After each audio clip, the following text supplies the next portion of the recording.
ఇక అటు రాష్ట్రంలో మిగిలిన ఎంపీ సీట్ల అభ్యర్థులపై ఫ్లాష్ సర్వే చేపట్టింది ఏఐసీసీ. సునీల్ కనుగోలు టీం ఇవాళ రేపు 2 రోజుల పాటు ఫ్లాష్ సర్వే చేసి రిపోర్ట్ ఏఐసీసీకి ఇవ్వనుంది. ఈ నెల 11న మళ్లీ ఢిల్లీలో సీఈసీ సమావేశం జరగనుంది. ఈ సమావేశంలో మరికొన్ని సీట్లపై క్లారిటీ వచ్చే ఛాన్స్ ఉన్నట్లు తెలుస్తోంది. ఖమ్మం, భువనగిరి, నాగర్ కర్నూలు సీట్లు కొలుక్కి రావాల్సి ఉంది. పార్టీలోని కీలక నేతలు ఈ సీట్ల కోసం పట్టుపడుతున్నారు. మరోవైపు రీసెంట్ గా బీఆర్ఎస్ నుండి పార్టీలోకి చేరిన నేతలకు సీట్ల కేటాయింపుపై కూడా కొందరు సీనియర్ నేతలు అభ్యంతరాలు వ్యక్తం చేస్తున్నట్లు టాక్. సికింద్రాబాద్ సీటు బొంతు రామ్మోహన్ కు ఇవ్వొద్దని ఏఐసీసీ దగ్గర సీనియర్లు చెప్పినట్టుగా తెలుస్తోంది.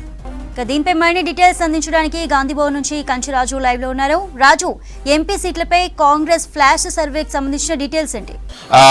39 మందితో మొదటి జాబితాను విడుదల చేశారు. అందులో తెలంగాణ నుంచి 4 స్థానాలకు మొదటి జాబితాలో చోటు దక్కింది. మహబూబ్ నగర్ నుంచి వంశీచంద్ర రెడ్డి, అదేవిధంగా మహిబాద్ నుండి బలరాం నాయక్, దాంతోపాటు జహీరాబాద్ నుండి సురేష్ షెట్కర్, నల్గొండ నుండి జానారెడ్డి వాళ్ళ పెద్ద అబ్బాయి రఘువీర్ రెడ్డి, ఈ నలుగురికి మొదటి స్థానంలో మొదటి లిస్టులో అవకాశం కల్పించింది. ఇక మొత్తం తెలంగాణలో 17 స్థానాలు ఉంటే 4 స్థానాలకు మొదటి జాబితాలో చోటిస్తే ఇక 13 స్థానాలకు అభ్యర్థులను ఖరారు చేయాల్సి ఉంది. అయితే తెలంగాణలో జరిగిన పీఈసీ సమావేశంలో కావచ్చు, సిఈసీ స్క్రీనింగ్ కమిటీ సమావేశంలో కావచ్చు, సిఈసీకి పంపే జాబితాలో ఏకాభిప్రాయం కుదిరిన పార్లమెంటు స్థానాలు అభ్యర్థులు దాదాపు 10కి పైగా ఉన్నారు. అయితే మొదటి జాబితాలో దాదాపు 8 నుండి 10 సీట్లు ఖరారయ్యే అవకాశం ఉందని పార్టీలో నిన్న మధ్యాహ్నం వరకు ఒక చర్చ కొనసాగింది. కానీ అనూహ్యంగా ఏఐసీసీ నిన్న విడుదల చేసిన జాబితాలో కేవలం 4 అభ్యర్థులకే గ్రీన్ సిగ్నల్ ఇచ్చింది. ఇక 13 స్థానాలలో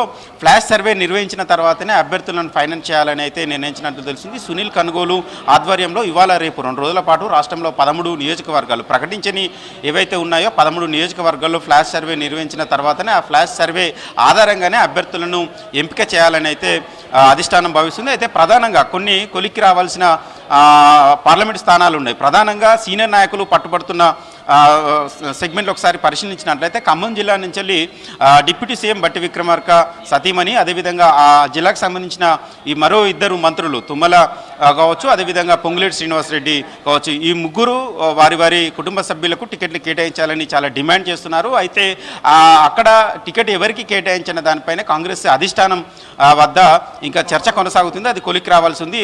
ఆ ముగ్గురితో పాటు మరొక వ్యాపారవేత్త రాజేంద్ర ప్రసాద్ కూడా బరిలో ఉన్నారు. ఏఐసీసీ ఈ 4 పేర్లను పరిశీలిస్తుంది. అదేవిధంగా నాగర్ కర్నూలు టికెట్ విషయంలో కూడా చాలా కొలిక్కి రావాల్సి ఉంది. ఒకవైపు సీనియర్ నాయకుడు మాజీ ఎంపీ మల్లు రవి, అదేవిధంగా మాజీ ఎమ్మెల్యే సంపత్ కుమార్, దాంతోపాటు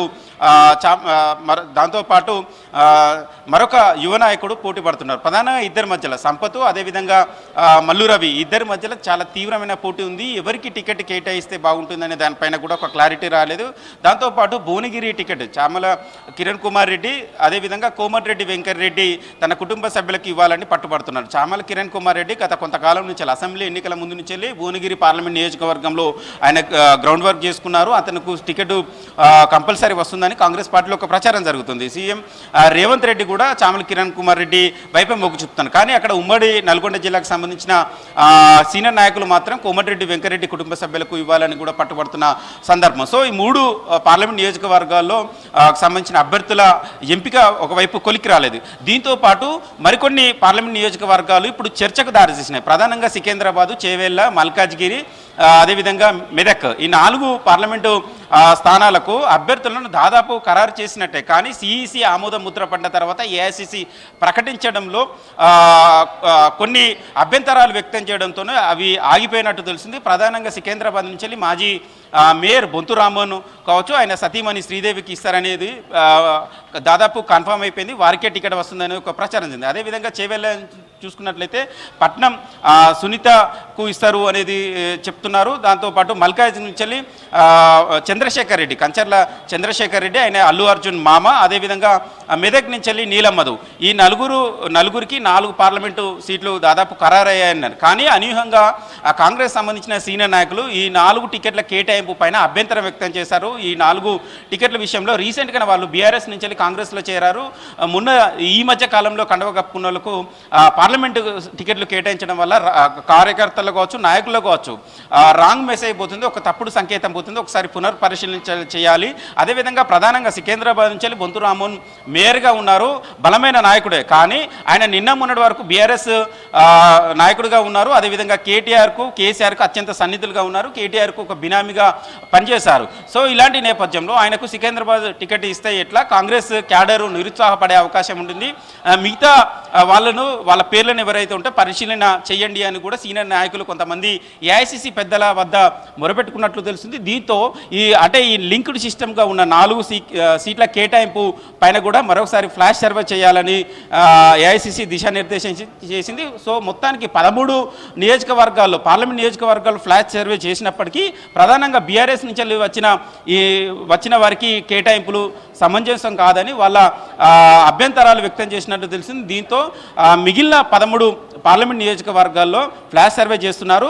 అదేవిధంగా అక్కడ కాంగ్రెస్ సంబంధించిన నాయకులు ఎవరైనా అప్లై చేసుకున్నట్లయితే ఫ్లాష్ సర్వేలో వాళ్ళకి ఎంత మేరకు అవకాశం ఉంటుంది, ఎంత మేరకు కార్యకర్తలు కావచ్చు, అక్కడ నేతలు కావచ్చు, ఎంత మేరకు పర్సంటేజ్ ఉంటుందని దానిపైన కూడా ఒకవేళ అటు ఇటుగా ఉన్నా కూడా వాళ్ళకు టికెట్ ఇవ్వాలని కూడా భావిస్తున్నారు. ఎందుకంటే బొంతురాముని సికింద్రాబాద్ నుంచి ఆయన బలమైన నాయకుడిగా ఒకవైపు చెప్తున్నప్పటికీ కూడా ఆయన కాకపోతే సెకండ్ ప్లేస్లో ఎవరికైనా కాంగ్రెస్ నాయకులకు ఎవరైనా ఒకవేళ పర్సంటేజ్ కొంత మేరకు తక్కువ ఎక్కువగా ఉన్నా కూడా వాళ్ళకు కూడా ఇవ్వాలి అనేది కూడా కాంగ్రెస్ సీనియర్ నాయకులు కూడా చెప్తున్నట్టు కనబడుతుంది. అక్కడ కొంతమంది 3-4 సీనియర్గా ఆస్పిరెంట్స్గా పోటీలో ఉన్నారు. అదేవిధంగా వరంగల్ నుంచి దొంబటి సాంబయ్య కూడా పేరు ప్రధానంగా విన్నది, ఆయనకు ఆల్మోస్ట్ అయిపోయింది అన్నారు. కానీ కొంతమంది సీనియర్ నాయకులు అక్కడ మొన్న రీసెంట్గా స్టేషన్ గర్భం నుంచి పోటీ చేసి ఓడిపోయిన ఇందిరాకు టికెట్ కేటాయించాలని కొంతమంది సీనియర్ నాయకులు ఏఐసిసి దగ్గర చెప్పడం, అదేవిధంగా అక్కడ పరంజ్యోతి అదేవిధంగా పరమేశ్వర్ ఈ ఇద్దరు పేర్లు కూడా చేర్చి ఇవి ఆ దొమ్మటి సాంబయ్య కాకుండా ఈ ముగ్గురులలో ఎవరికన్నా ఇవ్వాలని కొంతమంది సీనియర్ నాయకులు కూడా అభ్యంతరం వ్యక్తం చేయడంతో ఆల్మోస్ట్ అయిపోయిన దొమ్మటి సాంబయ్య పేరు నిన్న అనౌన్స్ చేయకుండా అది పెండింగ్లో పెట్టినట్టు తెలిసింది. ఇట్లా ఒక్కొక్క పార్లమెంట్ నియోజకవర్గంలో ఒక్కొక్క అభ్యర్థి ఎంపిక ఫైనల్ దశకు వచ్చినప్పుడు కూడా సీనియర్ నాయకుల వాళ్ళ అభ్యంతరాలను పరిగణలోకి తీసుకొని నిన్న మొదటి జాబితాలో దాదాపు 8 నుండి 10 మంది పేర్లతో విడుదల చేయాల్సిన జాబితాలో కేవలం 4 అవుట్ రైట్గా క్లియర్ కట్గా ఉన్న 4 పార్లమెంట్ నియోజకవర్గాలకు సంబంధించిన 4 అభ్యర్థులను నిన్న మొదటి జాబితాలో చేర్చి ప్రకటించారు.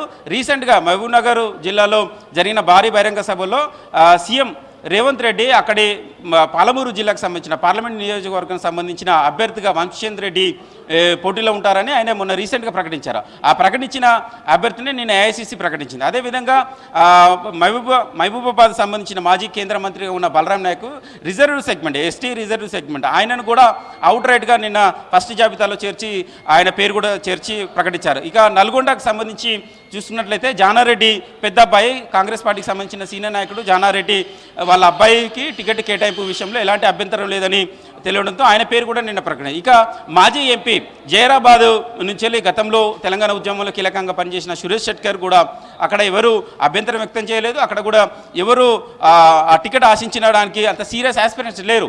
మొన్న రీసెంట్గా అసెంబ్లీ ఎన్నికల సమయంలో కూడా సురేష్ షెట్కర్కు టికెట్ అనౌన్స్ చేసి మళ్ళీ బ్రేక్ చేశారు. సో ఆ ఈక్వేషన్ మేరకు ఆయనకు ఎంపీ టికెట్ ప్రకటించారు. సో ఈ 4 క్లియర్ కట్గా ఉన్నాయి కాబట్టి నిన్న ఫస్ట్ లిస్ట్లో ఇచ్చారు. మిగిలిన 13 పార్లమెంట్ నియోజకవర్గాలకు సంబంధించి ఫ్లాష్ సర్వే చేసిన తర్వాత ఫ్లాష్ సర్వే ఆధారంగానే అభ్యర్థుల ఎంపిక ఉంటుందనేది ఏఐసిసి నేతలు కావచ్చు, పిసిసి నేతలు చెప్తున్నారు. ఈ నెల 11వ తారీఖు నాడు మరోసారి ఢిల్లీలో సిఈసి సమావేశం ఉంటుంది. ఆ సిఈసి సమావేశం అనంతరం మిగిలిన 13 పార్లమెంట్ నియోజకవర్గాలకు సంబంధించి ఒకేసారి లిస్టు రిలీజ్ చేస్తారా, లేకపోతే ఆ రోజు కొంత మేరకే ఇచ్చి మళ్ళీ థర్డ్ లిస్ట్ ఏమన్నా ఉంటుందని చూడాల్సి ఉంది. మొత్తానికైతే ఫ్లాష్ సర్వే ఇవాళ రేపు తెలంగాణ రాష్ట్రంలో 13 నియోజకవర్గాల్లో కొనసాగుతుంది.